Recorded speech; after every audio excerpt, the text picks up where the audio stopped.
Hello and welcome to the channel, guys. This is Everything Barcelona. Let's just look at the agenda and then we'll start talking. Messi is recovering slower than expected. The last days of the transfer window are here. We know our Champions League group stage rivals. Okay, so let's go to the injury updates. Does Messi seem to be recovering slower than expected? Yes, I think that's true. Messi does seem to be recovering slower than expected. Initially, it was supposed to be 1 to 2 weeks, his recovery period, but it seems to be taking a little bit longer than that, as we see. He's not in the lineup for the Osasuna game today, and I think he'll probably be returning only after the international break. So I think this is just Barca being extremely cautious. It's nothing to be worried about. He'll be back and he'll be healthier than ever. Alright, the last days of the transfer window are here. What exactly is the situation? We have the Neymar transfer going on, and then there are also a couple of other transfers to discuss, so let's get to it. Right, so before we get to the Neymar transfer, let's just go over a few of the other transfers that happened, especially from the B team. So Oriol Busquets has now joined the Eredivisie club FC Twente on a loan from Barcelona. Juan Miranda as well has joined the German club Schalke on a loan from Barcelona as well. Other than this, there was also some rumors that Juventus is actually interested in Rakitic. They were trying to offer players to Barcelona, but Barcelona wanted money and not players. Earlier, Rakitic has said in an interview that he didn't want to leave Barcelona at all, but seeing how there's an abundance of midfielders and that he's being benched by Valverde in the recent games, it seems like he has become more open to the possibility of a transfer right now. But there's also been another team that's been interested in Rakitic, and that brings us to the Neymar transfer. So there's been a lot of stuff going on in the Neymar transfer saga, but it's just all going to end in the next 2 days, and the situation currently is what is relevant to us. So let's just talk about what the situation is right now. Basically, Barca has almost ruled out the signing of Neymar at this point. There were a lot of optimistic rumors coming out that Barca might actually announce Neymar in the next few hours earlier this week, but right now the situation is that it's almost ruled out. Basically, PSG want a couple of players and a sum of money from Barcelona. Barcelona is willing to do this, but the players are not all willing. So the players that were discussed are Rakitic, Todibo and Dembele. Rakitic might have taken some convincing, but he is currently rumored to be willing to go to PSG. Todibo is also willing to go to PSG, but Dembele is not willing to go to PSG. His agent had confirmed last week that he's 100% committed to Barcelona and nothing has changed.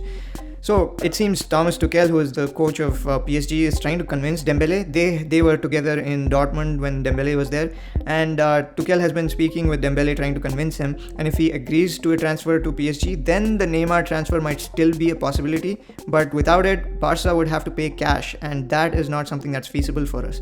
At this point, it looks like it's not going to happen unless something changes in the next 2 days, which is very unlikely. To be honest, it was all very unlikely to begin with, considering the amount of money that we already spent this season on, Griezmann, 120 million, and we had to take a loan for that. And also considering how none of the players are actually willing to leave Barcelona, as they've already mentioned in interviews this summer. So unless PSG were willing to go with the loan option, or the players change their mind, this was not going to happen at all. It would be pretty ludicrous for us to go out and pay all that money that PSG is demanding. So I didn't think this was a very likely possibility to begin with, and it seems to be ending the same way. Okay, our next topic is the Champions League draw that took place in Monaco this week.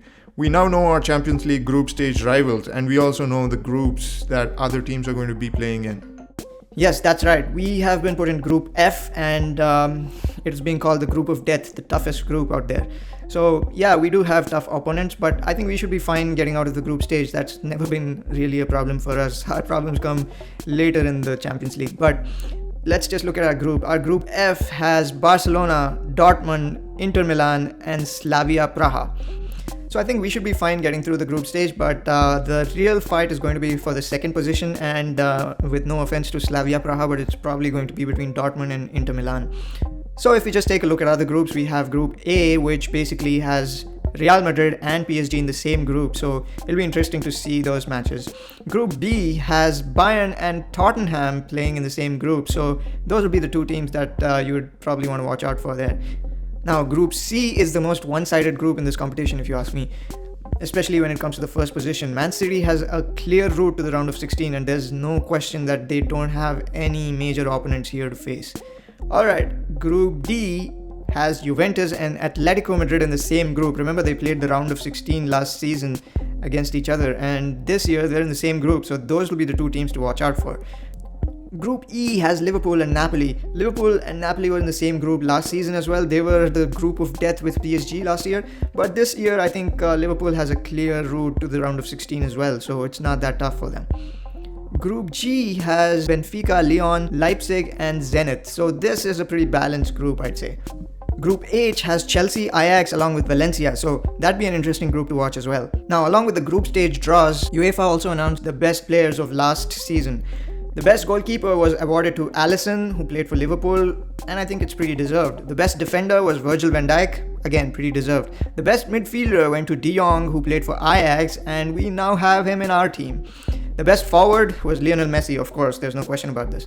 The best player, though, was Virgil van Dijk. This is where things get a little controversial because Messi was the player of the week for all the weeks except the one where we lost at Anfield.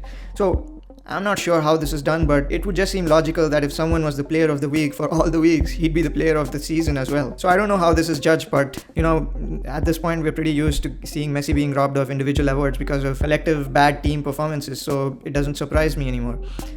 Anyway, so after the event, Frankie de Jong was asked how he was feeling about the new season, and then he was going to say, this season we can hopefully, and then he stopped and corrected himself and said, there's no hopefully, we are going for the win this season.